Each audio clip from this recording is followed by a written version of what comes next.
Welcome back. I'm Dan Betzel, and I'm very excited about the third video in our series.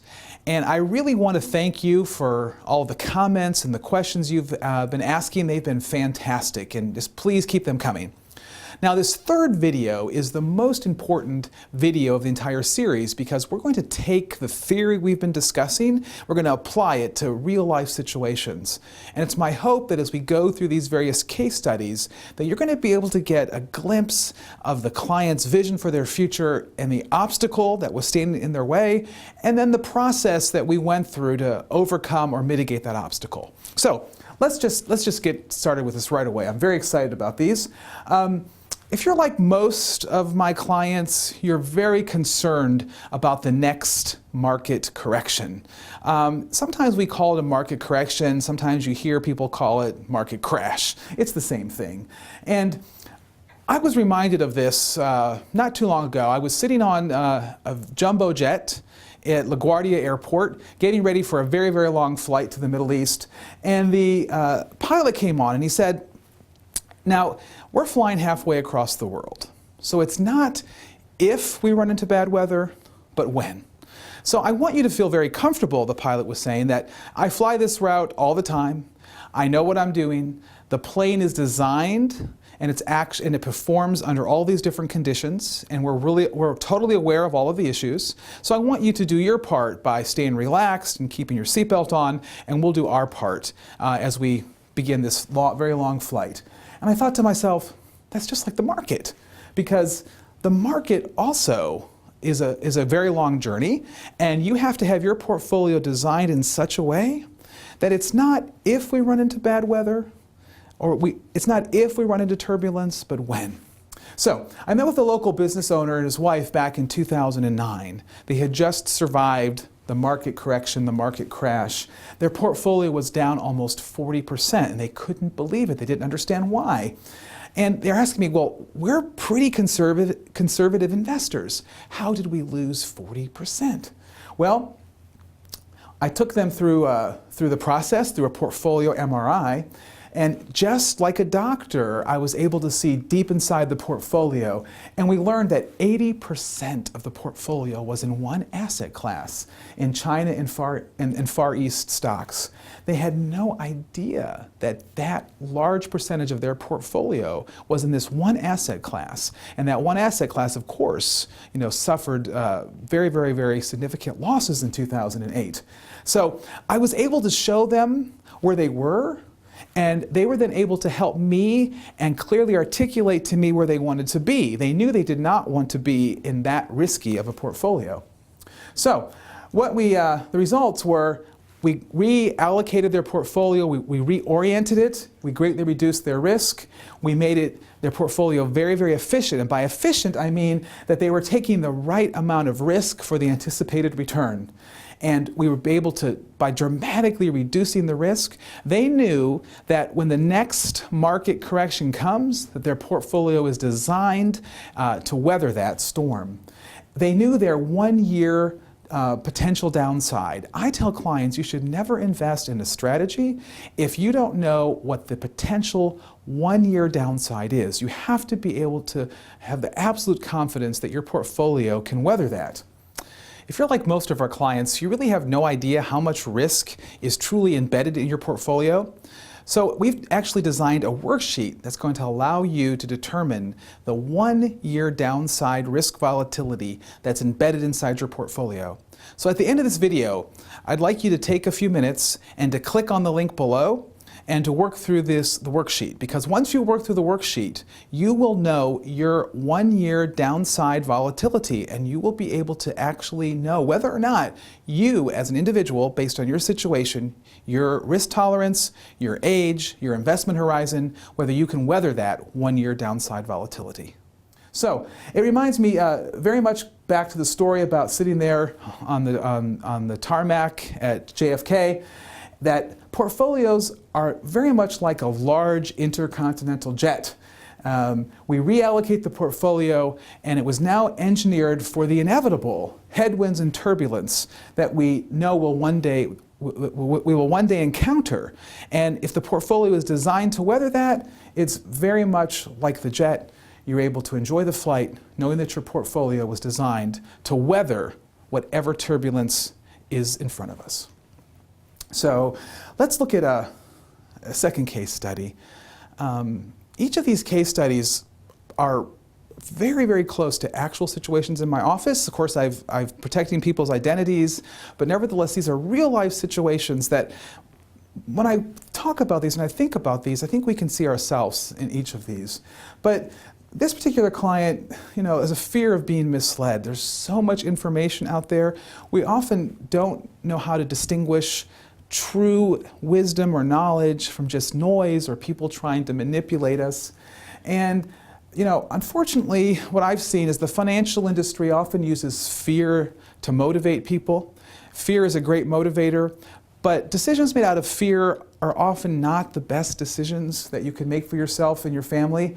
And if you're like a lot of clients that I meet, you don't even know the right questions to ask when you are confronted with some of these fear tactics. So here's the situation. A very good friend of mine referred her mom to my office. She actually brought her mom into my office. And her mom was very sophisticated, very educated lady in her early 80s. She was a recent widow. Her husband had been a doctor. And but like most people, even though she was sophisticated, she wasn't sophisticated when it came to financial issues. And she was working with this advisor who used fear to convince her to make some decisions that weren't good for her. He recommended that she take her entire portfolio and invest it in a series of investment strategies that didn't allow her access to those funds. So these various annuities locked up all of her funds. And she had an incident at the house. There was a tree that fell on the house, needed some money for repairs, and called and asked for some money for the repairs, and was told that she could not access the cash inside of these annuities for 8 years without taking a substantial penalty. That's when my friend brought her to my office. I knew better than that. I know she wasn't being told the total information, the total truth about this. As I said in some of the earlier videos, I practiced estate and tax law for quite some time, so I'm not afraid to read a contract or to read a prospectus. And I knew that almost all annuity contracts had a ability to access money every year, some percentage of it without penalty. So I was able to help her go back to her old investment advisor and to ask the right question. And the great news, once again, is if you know the right questions to ask, you don't have to know everything. So the results, what happened? The plan was we devised a plan to access her annual penalty-free withdrawal amount. So every year we withdraw the maximum we can without penalty. We mitigate tax issues and penalty issues by doing it this way. We reallocate her investments to provide her total control over investment choices, 100% access to her money whenever she needs it, significantly lower costs. And we can't really get into this right now, but estate planning tools, annuities are not good estate planning tools, and so we were able to actually find a more efficient estate planning strategy for these funds. So by knowing the right questions to ask, we were able to overcome this obstacle of fear and of being misled by someone who is maybe using those human emotions, very real human emotions, to have you make decisions that may not be in your best interest. Let's look at another case study, emotional management. Sometimes maybe it's better to say emotional mismanagement. So this actually is a case study with two different parts. So there's nothing wrong in using our emotions when we make decisions, but we have to use our emotions consciously, and we have to be certain that our emotions are being used to empower us, to move us forward and not to hold us back. So for example, I always tell clients this. My guess is that when you made the decision and you chose your spouse, you made that out of emotional decisions. I tell some people, if you actually made one of those T-squares and you wrote down cons on one side and pros on the other before you made the decision to ask your spouse if you're a man to marry you, I would recommend that you throw that out, because emotional decisions are very, very, very important and very powerful, but you have to be conscious of the emotional decisions. The danger is when we make decisions and we're unaware of the emotions behind them. Let me give you an example. So several years ago, there was a prospect nearing retirement. He had 100% of his assets in one stock. It was the stock of the company he had worked for. He loved his job. He loved this company. It was a great company. It was a company, if I said the name, you would know the name of this company. And he was very, very loyal. And we talked to him about, the benefits of diversification and how it would be, he's taking way too much risk, but he just wouldn't listen because of this loyalty or maybe misloyalty he had toward a company that was very, very, very important to him. So he wouldn't listen, and we weren't able to take him on as a client. Now, it's tragic, but 2 years later, when he returned, he had over $1 million in his retirement, and the company had experienced significant issues, and he rode the account all the way down to $13,000. And, this is a mismanagement of his emotions, but it's more than that. It's the destruction of his American dream. Unfortunately, there's no happy ending for this particular client, but I want to compare and contrast that to another client, and this actually is a client that came in last year. He had just inherited a portfolio from his father, and the entire portfolio that he inherited was in one asset class, U.S. large stock. And, a really diversified portfolio will have significantly more asset classes than just one. And I understand that he was very loyal to his father, and he loved his father, and he wanted to honor his father. And so he thought that the best way he could honor his father was to keep the exact same portfolio that his father had had. But this portfolio wasn't efficient. It was taking significantly more risk than necessary for the return he was getting. So I invited him to one of my workshops called The Mind Over Money. And in this workshop, we discuss emotions and the impact of our behavior and thinking and how we make financial decisions. And he was able to see the danger of not managing his emotions. And he decided, I thought this was a really brilliant answer. It's actually one that my client gave to me. He said, I really understand how important it is that I manage this portfolio efficiently. That's what my dad really would have wanted. But I'd like to keep one share of each of these stocks as a tribute to my father, and then I want to prudently diversify the rest. I was very happy to help him do this, and it was, I thought, a great solution and a great resolution to this issue. So that's an example of how we can use our emotions in a way to propel us to make really good decisions and to become more conscious and more aware of our decision-making process and the impact that emotions have on them. Risk assessment, another big issue. If you're like most clients that I speak with, you really have no idea how much risk is inside your portfolio. And you're not really sure how to even go about determining how much risk is in there. Here's the situation. Single mom with 2 children comes into my office. I had so much amazing respect. It's hard to raise children even if you have a couple doing it, but as a single mom, she's working 2 jobs, she was doing remarkable for her children. But she participated for years in the state's deferred compensation program. Now, she knew she wanted to be very conservative. So when she went to the state deferred compensation program website, she was looking for what fund she'd like to invest in. And she wanted something conservative, and she put 100% of her money into a fund called the Stable Fund. Now, if you invested in something called the Stable Fund, what would you think? Would you think it's conservative? Well, quite honestly, I thought, well, that probably makes good sense. But how do we really know what's inside of that fund until we take the time to do a portfolio MRI, which gives us the ability to see what's really going on inside of this fund? So what would you think about a fund that had the name Stable Fund? Conservative, low risk? I have to admit, I did as well until I went through the process and did a portfolio MRI. She didn't want her account to lose money. She wanted something safe and predictable, totally understandable considering her situation and her responsibility, as a single mom for these 2 children. But unfortunately, sometimes the names of a fund can be very misleading.